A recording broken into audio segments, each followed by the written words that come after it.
नमस्कार प्रिय विद्यार्थियों, ऑनलाइन हिंदी कक्षा में आप सभी का हार्दिक स्वागत व अभिनंदन। आज हम कक्षा 10वीं के हिंदी विषय में गद्य खंड के अंतर्गत महावीर प्रसाद द्विवेदी द्वारा रचित स्त्री शिक्षा के विरोधी कुतर्कों का खंडन का भाग 2 का अध्ययन करेंगे। स्त्री शिक्षा के विरोधी कुतर्कों के खंडन का अध्ययन करने से पूर्व हम पाठ परिचय का अध्ययन करेंगे। पाठ परिचय। प्रस्तुत निबंध द्विवेदी जी के महिला मौत शीर्षक निबंध संग्रह से लिया गया है। यह निबंध प्रथम बार सितंबर 1914 को सरस्वती पत्रिका में पढ़े लिखों का पांडित्य शीर्षक से प्रकाशित हुआ था। महावीर प्रसाद द्विवेदी जी की जो रचना है महिला मोद, उसके अंतर्गत इस निबंध को लिखा गया और ये जब 1914 में सरस्वती पत्रिका के अंतर्गत प्रकाशित हुआ तब इसका शीर्षक था पढ़े लिखों का पांडित्य। 21वीं शताब्दी में स्त्री शिक्षा, विज्ञान, सरकारी सेवा, निजी क्षेत्र, व्यापार एवं वाणिज्य सहित सभी क्षेत्रों में पुरुष के कंधे से कंधा मिलाकर समाज निर्माण एवं विकास में अपना योगदान दे रही है। यानी कि स्त्रियां जो है हर क्षेत्र के अंतर्गत पुरुष से कंधा मिला करके देश और समाज के निर्माण में अपनी सहभागिता निभा रही है। ऐसा कोई भी क्षेत्र नहीं है जिसके अंतर्गत महिलाओं ने अपना योगदान नहीं दिया। सभी प्रकार के क्षेत्र, वह सरकारी क्षेत्र हो सकता है, सार्वजनिक क्षेत्र हो सकता है और अन्य जितने भी क्षेत्र है, उन सभी क्षेत्रों के अंतर्गत महिलाओं ने पुरुष से कंधा मिला करके समाज निर्माण में और देश के विकास में अपना अमूल्य योगदान दिया है। लेकिन इस परिस्थिति में पहुंचने के लिए स्त्री शिक्षा के पक्षधर सुधारकों को पुरुष प्रधान एवं रूढ़िवादी समाज ने कड़ा संघर्ष करना पड़ा है। यानी कि स्त्रियों को इस स्थिति तक पहुंचने के लिए हर कदम पर संघर्ष करना पड़ा। बहुत आसानी से इन्होंने यहाँ तक की मंजिल प्राप्त कर ली, ऐसा बिल्कुल भी नहीं है, क्योंकि पग पग पर इनके सामने बहुत बड़ी बड़ी विपदाएं आती रही और उन विपदाओं का इन्होंने मुकाबला किया और उन विपदाओं को दूर करते हुए आज इस मुकाम तक पहुंची है। प्रस्तुत निबंध स्त्री शिक्षा को समाज एवं परिवार के विघटन एवं पतन के लिए जिम्मेदार ठहराने वाली दक्यानुसी सोच को अकाट्य तर्कों द्वारा सिरे से खारिज करता है। लेकिन इस समाज के अंतर्गत कुछ वर्ग ऐसा है जो स्त्रियों को पढ़ाना ठीक नहीं मानते हैं और वो कहते हैं कि स्त्रियां अगर पढ़ लिख जाएगी तो समाज और परिवार का विघटन हो जाएगा, यानी परिवार बिखर जाएंगे, परिवार टूट जाएंगे और परिवारों का पतन हो जाएगा। इस प्रकार की सोच रखने वाले भी इस समाज के अंतर्गत आज की तारीख में भी मौजूद है। लेकिन महावीर प्रसाद द्विवेदी जी ने अपने इस निबंध के माध्यम से ऐसे ऐसे तर्क देकर के उन बातों को सिद्ध कर दिया कि महिलाओं के पढ़ने से ना तो समाज टूटता है, न परिवार बिखरता है और न किसी का पतन होता है। साथ ही इन दक्यानुसी एवं अप्रासंगिक परंपराओं के अंधानुकरण के बजाय विवेक सम्मत एवं तर्कपूर्ण परंपराओं को ही ग्रहण करने की बात कही गई है। इसके साथ साथ महावीर प्रसाद द्विवेदी जी कहते हैं कि समाज के अंतर्गत चली आ रही परंपराओं को ज्यों का त्यों अपनाना कोई आवश्यक नहीं है। अपने विवेक का उपयोग करते हुए और उन परंपराओं के अंतर्गत वर्तमान में किस प्रकार के तर्कों से उसको पूर्ण किया जा सकता है, वर्तमान में कौन सी परंपराएं ठीक है, उनको ग्रहण करना। जो आज के युग में परंपराएं मान्य नहीं है या उनका कोई उपयोग नहीं हो सकता है, उन परंपराओं को छोड़ करके नवीनता को ग्रहण करने की बात भी कही गई है। इस निबंध की जो है भाषा शैली हिंदी के द्विवेदी युगीन गद्य की एक वानगी प्रस्तुत करती है। मतलब बहुत ही सुंदर भाषा का उपयोग करते हुए इस निबंध को महावीर प्रसाद द्विवेदी जी ने लिखा है। अब हम कठिन शब्दों को थोड़ा जान लेते हैं, क्योंकि ये शब्दार्थ हिंदी का जब पाठ का हम जब अध्ययन करेंगे तो बीच बीच में ये शब्द आएंगे, तो उससे पूर्व हम इन शब्दों का ज्ञान प्राप्त कर लेते हैं।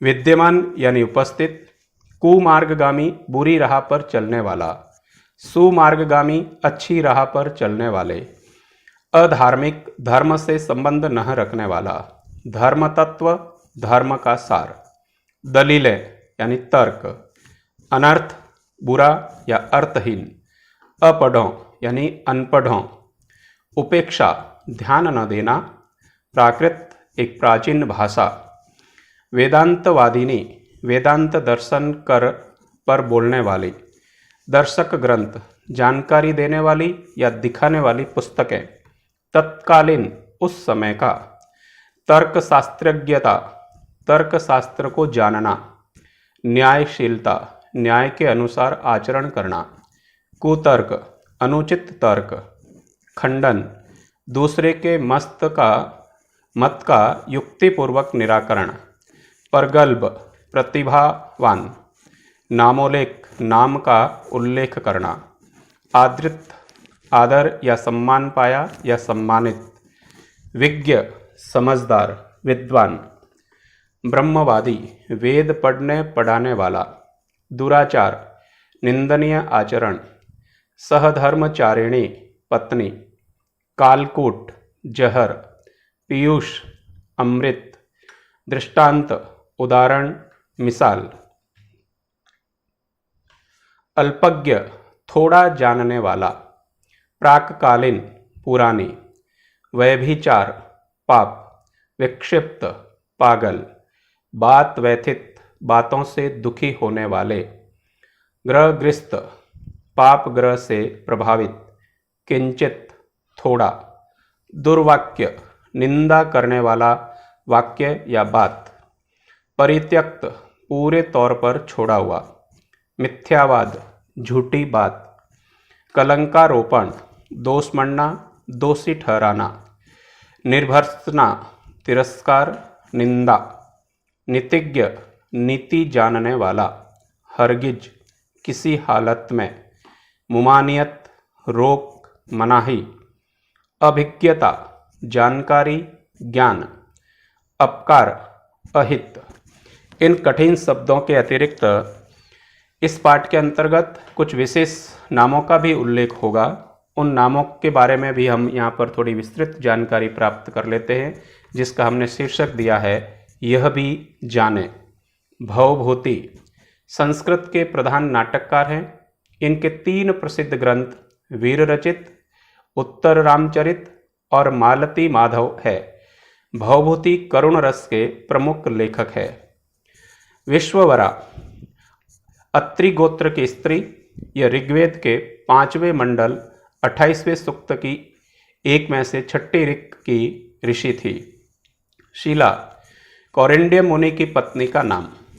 थेरी गाता बौद्ध भिक्षुणियों की पद्य रचना इसमें संकलित है। अनुसुईया अत्रि मुनि की पत्नी और दक्ष प्रजापति की कन्या। गार्गी वैदिक समय की एक पंडिता ऋषिपुत्री, इनके पिता का नाम गर्ग मुनि था। मिथिला के जनकराज की सभा में इन्होंने पंडितों के सामने याज्ञवल्क्य के साथ वेदांत शास्त्र विषय पर शास्त्रार्थ किया था। गाथा सप्तशती प्राकृत भाषा का ग्रंथ, जिसे हाल द्वारा रचित माना जाता है। कुमारपाल चरित एक ऐतिहासिक ग्रंथ है, जिसे 12वीं शताब्दी के अंत में अज्ञातनामा कवि के ने अनहल के राजा कुमारपाल के लिए लिखा था। इसमें ब्रह्मा से लेकर के राजा कुमारपाल तक बौद्ध राजाओं की वंशावली का वर्णन है। त्रिपिटक गौतम बुद्ध ने भिक्षु भिक्षुणियों को अपने सारे उपदेश मौखिक दिए थे। उन उपदेशों को उनके शिष्यों ने कंठस्थ कर लिया था और बाद में उन्हें त्रिपिटक के रूप में लेखबद्ध किया गया। वे 3 त्रिपिटक है, सुत्त या सूत्र पिटक, विनय पिटक और अभिधर्म पिटक। शाक्य मुनि शाक्य वंशीय होने के कारण गौतम बुद्ध को शाक्य मुनि भी कहा जाता है। नाट्य शास्त्र भरत मुनि रचित काव्य शास्त्र संबंधी संस्कृत के इस ग्रंथ में मुख्यतः रूपक यानी नाटक का शास्त्रीय विवेचन किया गया। इसकी रचना 300 ईसा पूर्व मानी जाती है।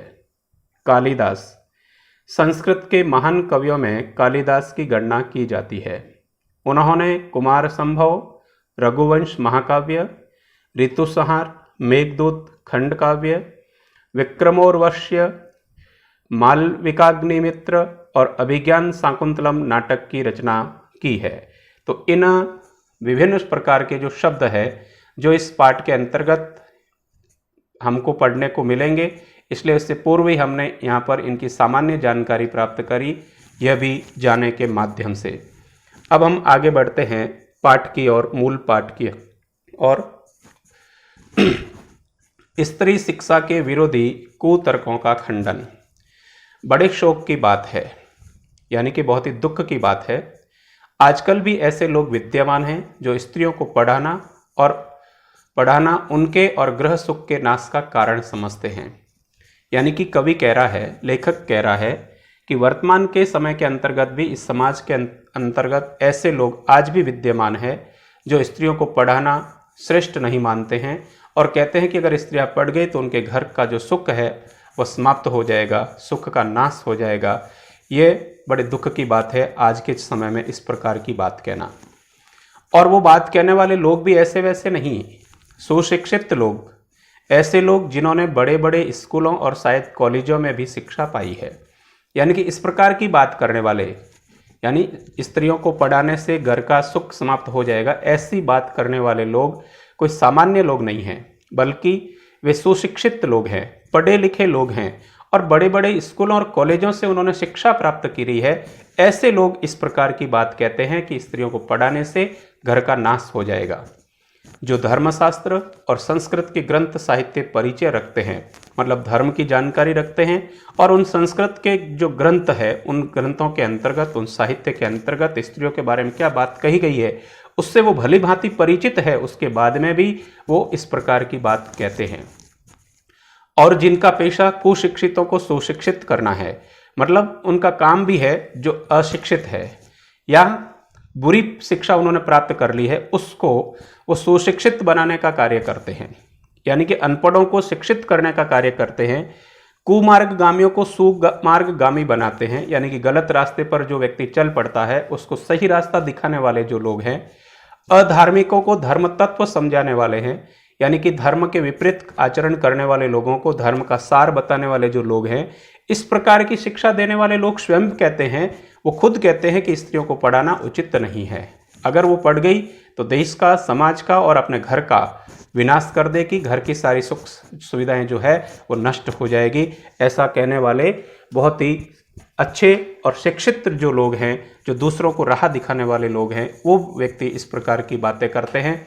और ऐसी बातें करते समय वो क्या क्या तर्क देते हैं, देखते हैं उनकी दलीलें। पुराने संस्कृत कवियों के नाटकों में कुलीन स्त्रियों से अपढ़ों की भाषा में बातें कराई गई है। यानी कि प्राचीन काल के अंतर्गत, पुराने जमाने के अंतर्गत संस्कृत कवियों ने जो नाटक लिखे थे, उन नाटकों के अंतर्गत श्रेष्ठ कुल की स्त्रियों को अपढ़ों की भाषा में, यानी कि अनपढ़ों की भाषा के अंतर्गत, नाटक के अंतर्गत बात करवाई गई थी। इससे प्रमाणित है कि इस देश में स्त्रियों को पढ़ाने की चाल न थी। होती तो इतिहास पुराण आदि में उनके पढ़ाने और नियमबद्ध प्रणाली जरूर लिखी मिलती है। ऐसा कोई आवश्यक नहीं है कि सभी प्रकार के नियम लिखे हुए हों। कुछ बातें ऐसी भी होती है जिनके बारे में कहीं पर भी हमें उल्लेख नहीं मिलता है, फिर भी वो श्रेष्ठ होती है। केवल और केवल नियमबद्ध प्रणाली न होना इस बात का कोई प्रमाण तो नहीं है कि स्त्रियों को पढ़ाने की बात न थी।